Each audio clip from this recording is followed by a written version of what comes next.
এলাকার বসকে এমপি নাকি এসপি, যিনি আইন তৈরি করেন নাকি যিনি আইন প্রয়োগ করেন? একদিকে জনগণের ভোটে নির্বাচিত জনপ্রতিনিধি বা এমপি, অন্যদিকে কঠিন বিসিএস পরীক্ষা দিয়ে আসা ইউনিফর্ম পরিহিত পুলিশ সুপার বা এসপি। কারো কথার জোর বেশি তো কারো হাতে আইনের লাঠি। বাংলাদেশের সংবিধান এবং রাষ্ট্রীয় প্রোটোকল অনুযায়ী আসলে কে কার উপরে? একজন এমপি কি চাইলে একজন এসপিকে অর্ডার দিতে পারেন? আসুন দেখে নেওয়া যাক ক্ষমতার লড়াইয়ে আসলে কে এগিয়ে। তুলনা করার আগে বুঝতে হবে দুজনের কাজের ক্ষেত্রটা আসলে কোথায়। এমপি হলেন আইন বিভাগের অংশ, তিনি জনগণের প্রত্যক্ষ ভোটে নির্বাচিত।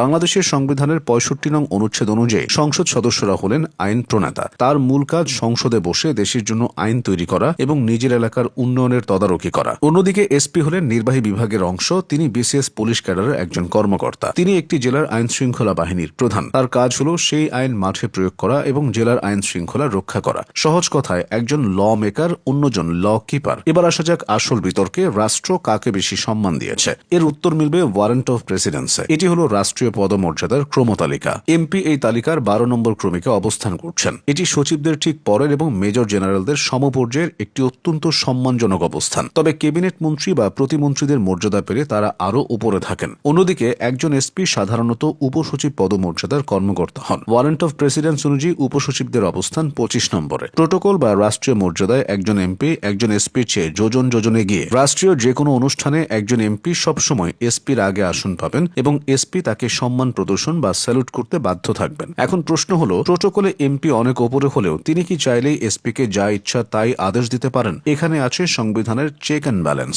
আইন অনুযায়ী পুলিশ বিভাগ স্বরাষ্ট্র মন্ত্রণালয়ের অধীন। একজন এসপি সরাসরি জবাবদিহি করেন তার ঊর্ধ্বতন ডিআইজি, আইজিপি এবং স্বরাষ্ট্র মন্ত্রণালয়ের কাছে। একজন এমপি আইনত একজন এসপিকে সরাসরি কোনো অর্ডার বা আদেশ দিতে পারেন না। কোনো এমপি চাইলেই একজন এসপিকে সরাসরি বদলি করতে পারেন না বা কোনো আসামিকে ছেড়ে দেওয়ার জন্য লিখিত অর্ডার দিতে পারেন না। কিন্তু বাস্তব চিত্রটা একটু ভিন্ন। স্থানীয় সরকার আইন এবং উপজেলা পরিষদ আইন অনুযায়ী স্থানীয় এমপি হলেন উপজেলা পরিষদের উপদেষ্টা। জেলার উন্নয়ন ও আইন শৃঙ্খলা কমিটিতে এমপিদের প্রভাব অপরিসীম। একজন এমপি যখন কোনো ডিও লেটার বা আধা সরকারি পত্র দেন, প্রশাসন সেটাকে সর্বোচ্চ গুরুত্ব দিয়ে দেখায়। অর্থাৎ এমপি সরাসরি পুলিশের বস না হলেও তিনি জনগণের প্রতিনিধি হিসেবে প্রশাসনের উপর নজরদারি বা জবাবদিহিতা নিশ্চিত করার ক্ষমতা রাখেন। তবে কাগজে কলমে যাই থাকুক, বাংলাদেশের প্রশাসনিক বাস্তবে বদলি ও পদায়ন একটি বড় ফ্যাক্টর। যদিও একজন এসপির বদলি স্বরাষ্ট্র মন্ত্রণালয়ের এখতিয়ার, কিন্তু স্থানীয় এমপির সন্তুষ্টি বা অসন্তুষ্টি অনেক সময় এই বদলিতে প্রভাব ফেলে। রাজনৈতিক সরকারের সময় একজন এমপি তার এলাকায় এমন একজন এসপিকে চান যিনি তার রাজনৈতিক দর্শনের সাথে সাংঘর্ষিক হবেন না। এবার আসা যাক সুযোগ সুবিধার পাল্লা কার ভারী। এমপি পান লাল পাসপোর্ট, যা তাকে